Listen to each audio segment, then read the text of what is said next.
Tonight, we report on the death of an Ephrata woman and why a newborn baby was taken from its mother in Moses Lake. What's happening in sports, Bob? Plenty, Amber. The River Dogs and Lakeside Recovery matched up in the North Washington Babe Ruth Senior Championship game last night, and the Walleyes close out their 2015 season. Here's a glance at our Weather Center forecast.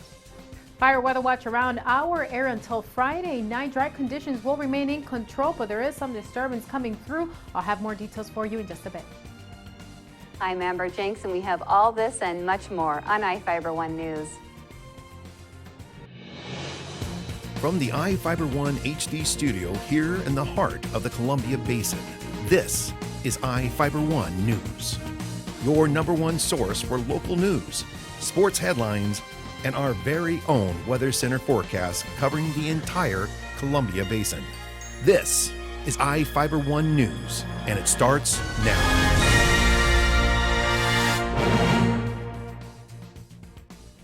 Antonia Kononewski, a 71-year-old Soap Lake woman, died in a car crash. Her passenger was Victor Lokhmatov, a 74-year-old Everett man, died during the crash on State Route 155, about 5 miles north of Coulee City on Tuesday night.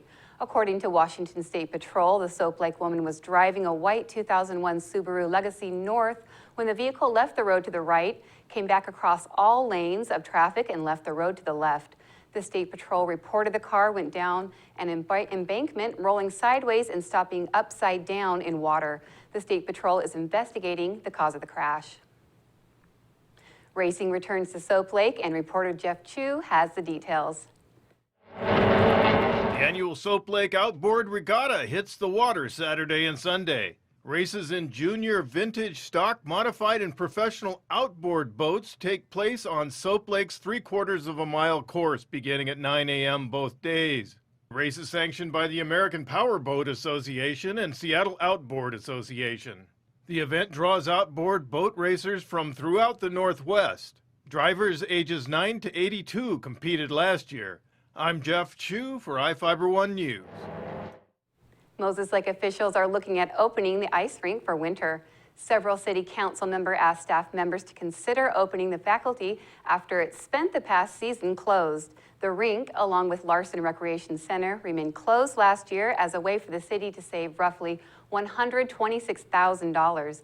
The city was preparing for an estimated $1.7 million budget deficient because it didn't get the amount of property tax revenue it expected. Ty Howard, the president of the Moses Lake Youth Hockey Association, asked the council to decide whether the rink would open at the end of the year. Interim city manager Gilbert Alvarado said city staff members began working on the 2016 budget, and they are focusing on the ice rink and not the entire recreation center.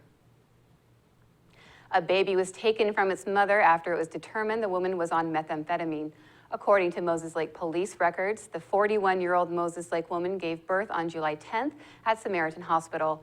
An officer assisted the State Child Protective Services in removing the newborn. An officer stated the mother gave birth under the influence of high levels of methamphetamine. The hospital staff notified CPS, who requested police assistance. The woman has an outstanding warrant for her arrest regarding a charge of DUI, but she was not arrested at the hospital. Now we take a look at people being sought by law enforcement. This is Sheriff Tom Jones with the Grant County Sheriff's Office. Each of the people you see here have a warrant for their arrest.